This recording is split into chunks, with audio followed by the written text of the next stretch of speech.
लेकिन मेरे अजीजों, मैंने हर मौके पर कहा है, आज भी फिर बड़ी ताकीद के साथ कहता हूं कि इस्लाम में खुशी के इजहार का भी तरीका बतलाया गया है और गम के इजहार का भी तरीका बतलाया गया है। शरीयत की पाबंदियां, उस पाबंदी से कभी निकलने की कोशिश मत करना, उस पाबंदी से निकलने की कोशिश मत करना। नक्काली मत करो दूसरों की, नक्काली करो सहाबा की करो, मुहाजिरीन की करो, अंसार की करो, साबिकीन अव्वलीन की करो, अशरा मुबश्शरा की करो, खुलफाए राशिदीन की करो, अहले बैत किराम की करो। इसी नक्काली का नाम तो इत्तिबा है। जो कहा इत्तिबा करो, इत्तिबा करो, वही नक्काली करना है। मुस्तफा की अदाओं को देखो, सहाबा के अंदाज को देखो, अहले बैत को उसलूबे जिंदगी को देखो, इजहार मसरत के तरीके को देखो, उसकी नक्काली करो। हमारा सबसे बड़ा अलमिया यह है कि हम दूसरों को देखकर कशिश महसूस करने लगते हैं, उसकी तरफ, उनके तरीके को अपनाने लगते हैं, उनकी तहजीब, उनका कल्चर, उनकी संस्कृति, उनके तौर तरीके को अपनाने की कोशिश करते हैं। कहा जाता है कि मगलूब कौम का यही तरीका है कि गालिब कौम के तरीके को इख्तियार करते हैं। हमने अपने को मगलूब समझ लिया है। हम न कभी मगलूब थे, न कभी मगलूब हैं। मजलूम हो सकते हैं, मगलूब नहीं हो सकते। करबला में इमाम अली मकाम मजलूम थे, मगलूब नहीं थे। मुसलमान मजलूम है, मगलूब नहीं है। मगलूबियत की जो चादर आपने ओढ़ रखी है उसे हटाना पड़ेगा। आपने दोस्तों को गालिब समझ लिया है, अपने को मगलूब समझ लिया, उनका तरीका आपको अच्छा लगने लगा है। जैसे वो अपने त्योहारों पर खुशी मनाते हैं, उसी तरह हम भी मनाने लगे। फर्क क्या रह गया? कहा गया है मन तशब्बहा बिकौमिन फहुवा मिनहुम, मन तशब्बहा बिकौमिन फहुवा मिनहुम। जो किसी कौम की मुशाबहत इख्तियार करता है वो उन्हीं में हो जाता है। इन दूसरे लोगों का तरीका इख्तियार मत कीजिए। खुशी मनाने के बहुत तरीके हैं। हमारे असलाफ ने कैसे कैसे खुशी मनाई है, सब किताबों में लिखा है। उनकी नक्काली कीजिए। वो ढोल बजाते हैं, हम भी ढोल बजाएंगे। वो हुजूम लगाते हैं, हम भी हुजूम करेंगे। उनका जुलूस निकलता है, पूरा रास्ता रोक देते हैं, हर आदमी परेशान, लड़के लड़कियां, औरतें मर्द, मुसाफिर बीमार, सब आने जाने परेशानी महसूस करते हैं। हम भी सड़क जाम किए रहेंगे। वो बड़े बड़े डेक लेकर आवाज का शोर करते हैं, हम भी वही करेंगे। हद अब ये हो गई है कि बाकायदा नाच होने लगा है जिसने मिलाद नबी के नाम पर। स्टेज लगते हैं, मेरे पास सबकी वीडियो मौजूद है, मैं ज़बानी बात नहीं करता। स्टेज लगते हैं, फिल्मी गाने बजाए जाते हैं और हमारा नौजवान तबका वही डांस करता है। लानत है ऐसे लोगों पर जो जश्न ईद मिलाद नबी की तौहीन कर रहे हैं।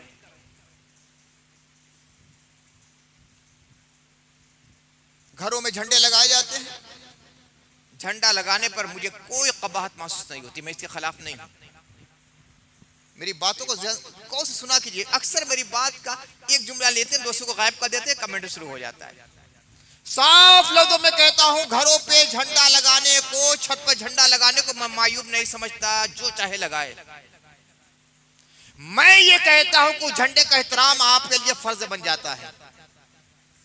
जिस झंडे पर रसूलुल्लाह सल्लल्लाहु अलैहि वसल्लम का रोज़ा पाक है, गुंबद खजरा की तस्वीर है, कलमे तैयबा ला इलाहा इल्लल्लाह लिखा है, मोहम्मद रसूलुल्लाह लिखा है, उसे बाहर में बाहर फेंक दिया जाता है कूड़ेदान में। कुत्ते उसको रौदते हैं, पैरों से रौदा जाता है। ये बहुत बड़ा गुनाह है, बहुत बड़ा गुनाह है, बहुत बड़ा गुनाह है। अगर झंडा लगाइए तो एहतराम कीजिए, वरना मत लगाइए। फर्ज नहीं है, वाजिब नहीं है, सुन्नत नहीं है, नफल नहीं है। अगर आप एहतराम नहीं करते हैं तो मत लगाइए। बेहतरामी की वजह से, बेअदबी की वजह से कहीं ऐसा ना हो जाए कि मौरद अजाब बन जाए हम। ये तौहीन है, गुंबद खजरा की तौहीन है, नाम रसूल की तौहीन है, उस परचम और अलम की तौहीन जिस पर कलमे तैयबा लिखा है और हरूफ कलमे तैयबा की तौहीन है। अगर आप अदब कर सकते हैं तो ठीक है, उतारना चाहे तो उतारिए, तय करके रख दीजिए घर में। वो सीधा हो गया, उसे जाकर कब्रिस्तान में दफन कर दीजिए, जैसे कुरान के पारों को आप दफन करते हैं। मगर इस तरह कूड़ेदान में उठाकर फेंक देना, यही हाल पोस्टरों का भी है। पोस्टरों के साथ भी हमारे यही मामला होता है, कैलेंडरों के साथ भी यही मामला होता है। जलसों के पोस्टर होते हैं, मदरसों के पोस्टर होते हैं, कैलेंडर होते हैं। क्या सलूक हमारा होता है, क्या सलूक होता है। ये गैर मुस्लिम के बारे में खबर जब मिल जाती है कि कुरान का एक थोड़ा सा टुकड़ा है कागज का, उसने बेहूदगी कर दी, तो एक भौचाल आ जाता है। न जाने कुरान की कितनी आयतों को हम अपने पैरों तले कुचलते हैं। अब तो रफ्ता रफ्ता रफ्ता रफ्ता कमी आई है, तकरीरें करते करते करते बेदारी पैदा हुई है। वरना पहले तो ये होता था, बच्चे कुरान शरीफ पढ़ते थे, पारे पढ़ते थे, ये अम्मा पारा है, ये अलिफ लाम है, इसे अकूल है, खस्ता हो गया कहीं फिर दिया। अल्हम्दुलिल्लाह अब तब्दीली आई। तो चाहे कुरान का पारा हो या कुरान की एक आयत हो, सबका एहतराम जरूरी है। हजरत बिश्र हाफी अपने जमाने के औलिया के सुल्तान बने। मालूम है वो शराब की भट्टी चलाते थे, शराब खाना उनका चलता था, राह रास्ते से बहुत दूर थे। एक दिन घर जा रहे थे तो देखा कि रास्ते में एक टुकड़ा पड़ा हुआ है जिसमें लिखा हुआ है बिस्मिल्लाहिर्रहमानिर्रहीम। उठा लिया, घर आए, कागज को देख रहे थे, रो रहे थे, या अल्लाह मैं इतना गुमराह हो गया हूं को मेरे रहते हुए, मुझ जैसे मुसलमानों के रहते हुए तेरी आयत करीमा की तौहीन की जा रही है। खुशबू निकाली, पूरे कागज में खुशबू लगाया, कमरे में एक ताक पर ऊंचाई पर रख दिया, सो गए। और सो गए तो किस्मत का दरवाजा खुल गया, नसीबा बेदार हो गया। आलम गैब से सदा आई, ऐ बिश्र, ऐ बिश्र, तूने मेरे नाम की ताजीम की है, मैं तेरे नाम को मौसम बना रहा हूं। उठे तो दिल की काया पलट गई थी। दरवाजे पे किसी की दस्तक हुई, दौड़े दौड़े गए, चप्पल और जूता भी नहीं पहना था, तो देखा कि अपने वक्त का सबसे बड़ा अब्दाल दरवाजे पर हाजिर है। बदन कांपने लगा, मैं जैसा गुनाहगार शराबी आदमी मेरे दरवाजे पर अपने वक्त का सबसे बड़ा वली शहर का हाजिर अब्दाल। हुजूर कैसे तशरीफ लाए? कहा कि मुझे बशारत मिली है कि बिश्र को बशारत दे दो कि तुम्हारे सर पर विलायत का ताज रखा जा रहा है, इसलिए कि तूने नामे रसूल की, नामे खुदा की अजमत की है, बिस्मिल्लाहिर्रहमानिर्रहीम की ताजीम की है। चूंकि जब बशारत देने वाला आया था, नंगे पैर ये गए थे, तो उसके बाद से इन्होंने पूरी जिंदगी जूता और चप्पल नहीं पहना, जूता चप्पल नहीं पहना। इसीलिए कहा था हाफी, हाफी माने नंगे पैर रहने वाला। कहा कि इसी आलम में मुझे बशारत दी थी, अल्लाह की तरफ से बशारत दी गई थी, लिहाजा इसी आलम में रहूंगा, मैं जिंदगी भर चप्पल नहीं पहनूंगा। एक बिस्मिल्लाहिर्रहमानिर्रहीम की ताजीम करने का सिला मिला।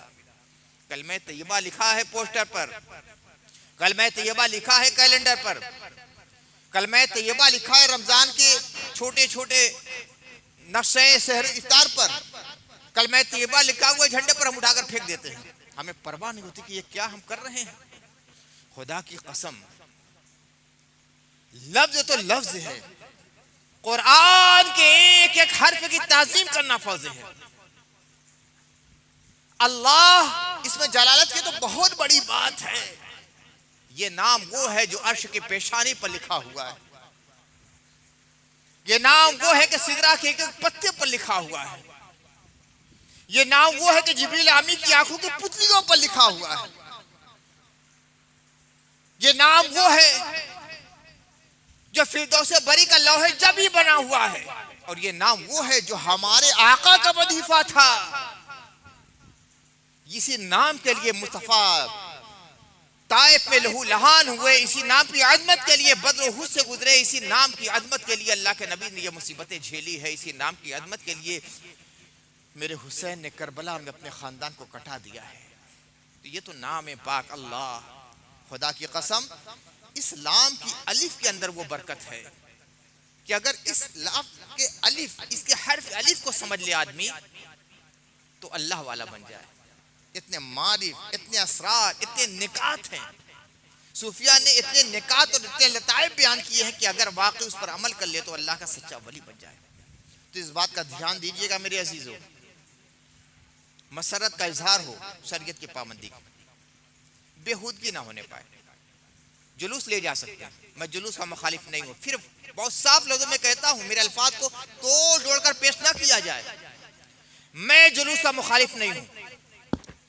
अल्लाह के नबी सल्लल्लाहु अलैहि वसल्लम जब हिज्रत करके मक्के से मदीने गए हैं तो सहाबा ने जुलूस निकाला है।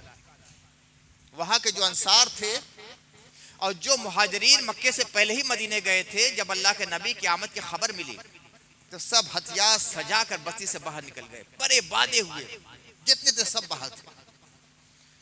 और कबीले बनु नज्जार की लड़कियां, छोटी छोटी बच्चियां थी, वो दफ लेकर निकल गई और वो एक नगमा गा रही थी, नहनो जवार मिन बनी नज्जारी या हब्बज़ा मुहम्मद मिन जारी।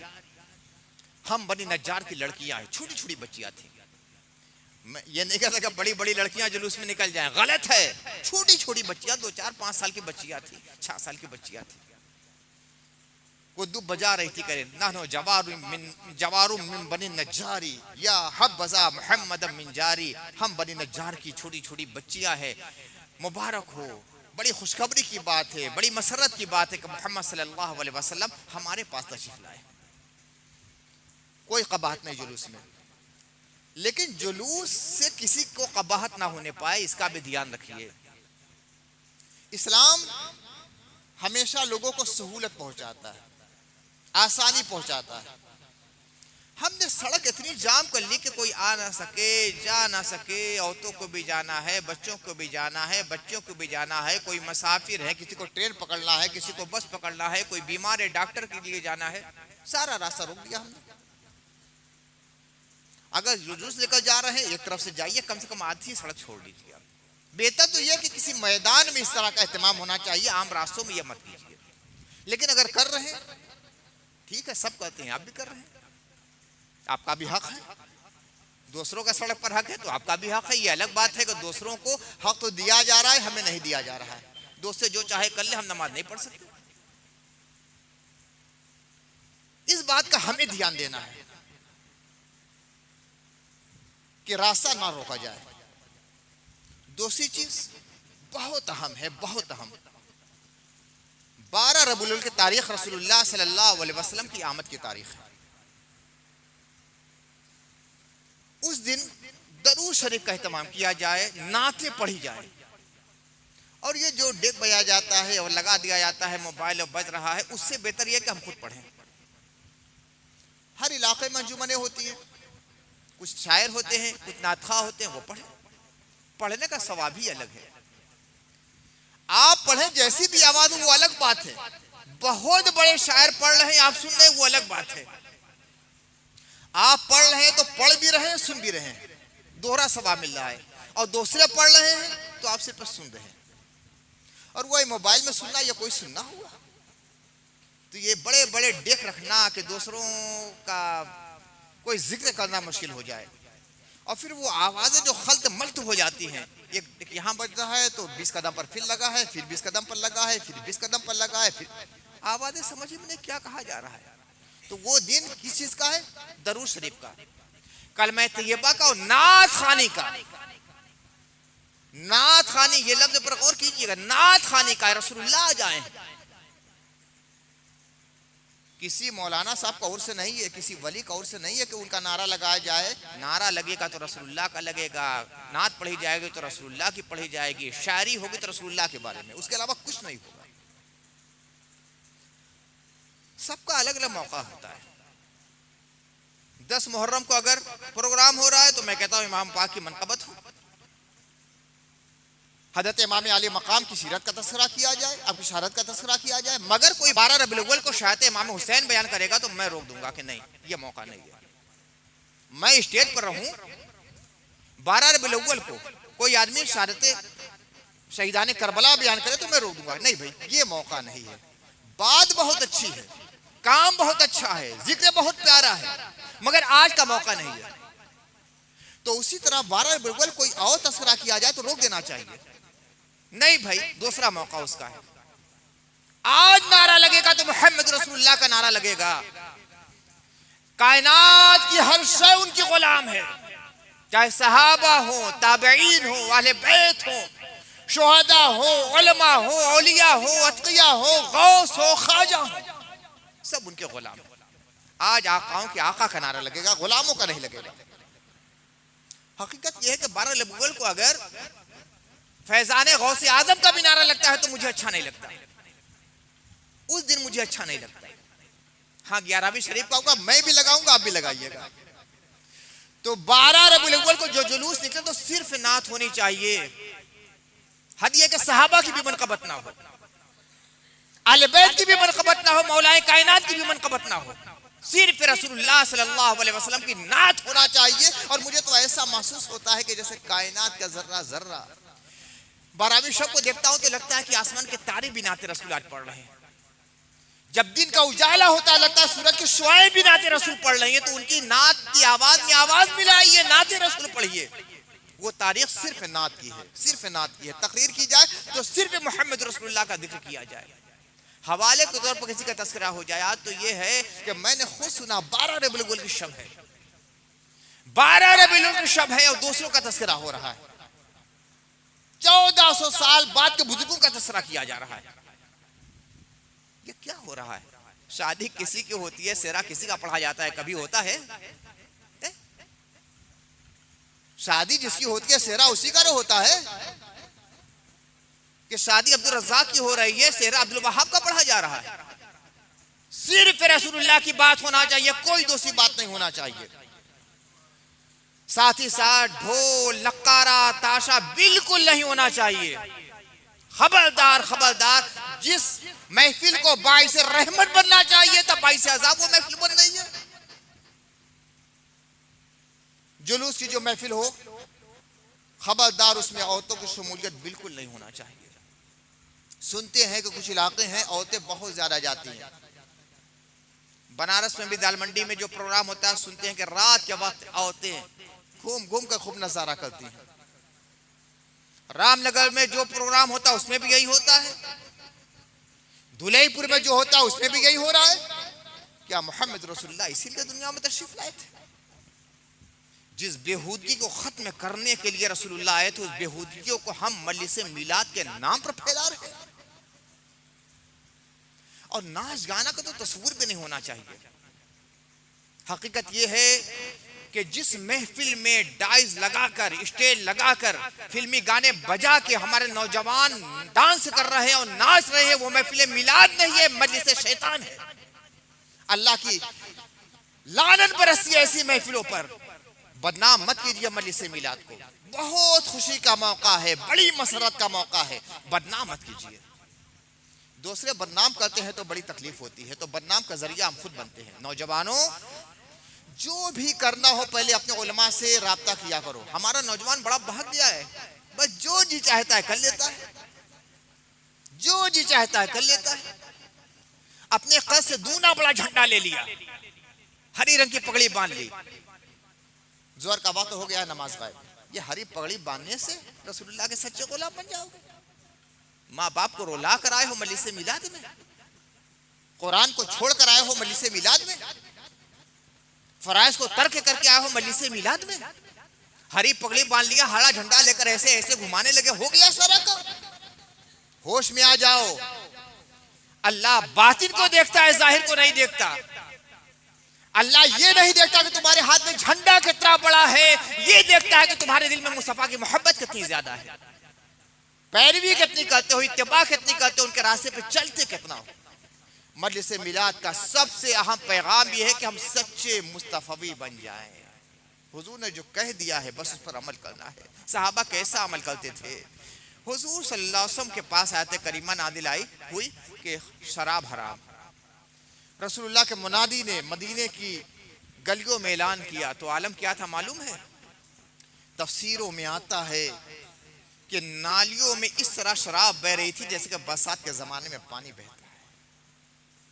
सबने बहा तोड़ डाले के बर्तन रसूलुल्लाह जिसमें शराब थी। बस मुस्तफा के मुनादी का एक ऐलान था कि शराब आज से हराम है।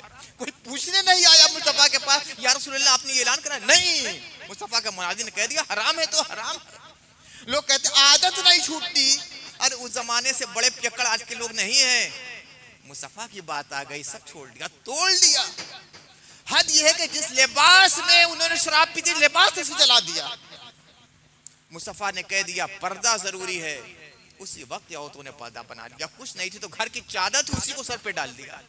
मानने का ये मतलब होता है कि जब मुस्तफ़ा का हुक्म आ जाए तो कोई मेख नहीं, दुनिया क्या कहती है, दुनिया क्या कहेगी, बैकवर्ड कहेंगे, दकियानूसी कहेंगे, देहाती कहेंगे, गवार कहेंगे, कहा करे हमारे मुस्तफ़ा क्या कहते हैं, हमारा खुदा क्या कहता है। साहिब ईमान बस ये देखता है।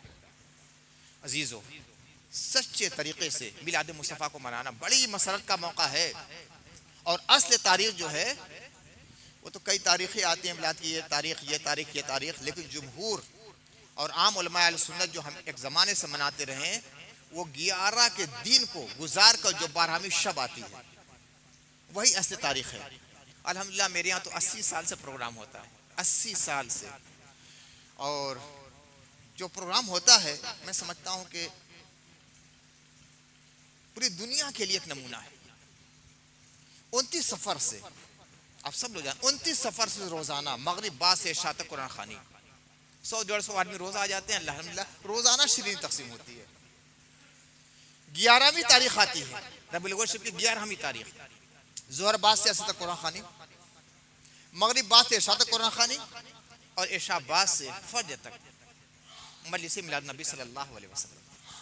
और देर तक सलातो सलाम। जब रसूलुल्लाह की विलादत का मौका होता है तो उस वक्त सब लोग सलातो सलाम में मुनहमिक रहते हैं। ये है फ़कीर के घर का तरीका। उसी रात में जो 12वीं शब है, 11 के बाद 12वीं शब, वो असल मिलाद नबी सल्लल्लाहु अलैहि वसल्लम की रात है। उसके बाद वाला जो हम लोग क्या मनाया जाता है वो एक दिन के बाद का है। वो दिन जो है 12 तारीख जो आमतौर से जुलूस निकलता है वो तो तारीख है। उसके बाद जो रात आती है वो एक दिन बाद की तारीख है। असल विलादत की तारीख वही है जो 11 दिन के बाद 12वीं शब है, वो रसूलुल्लाह की विलादत की तारीख है। खास से वो वक्त जिस वक्त रसूलुल्लाह तशरीफ आवरी हुई थी, सहर का वक्त था, रात खत्म हो रही थी, दिन आने वाला था। वो वक्त बड़ा अहम है, दुआएं कबूल होती हैं और सलातो सलाम जो उस वक्त पेश किया जाता है तो उम्मीद है बल्कि यकीन है कि आका सल्लल्लाहु अलैहि वसल्लम उस सलाम को कबूल फरमा लेते हैं।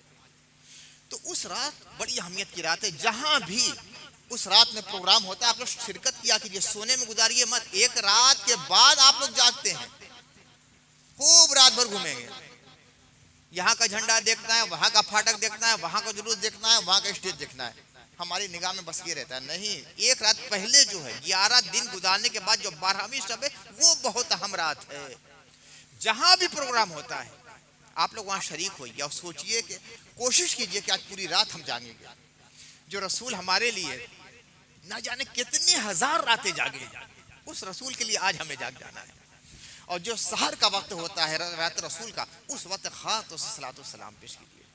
अगर अल्लाह के नबी ने कबूल कर लिया, आपका सलाम कबूल कर लिया और जवाब में वालेकुम सलाम या उम्मती कह दिया तो आप दुनिया में भी सलामत रहेंगे, आखिरत में भी सलामत रहेंगे।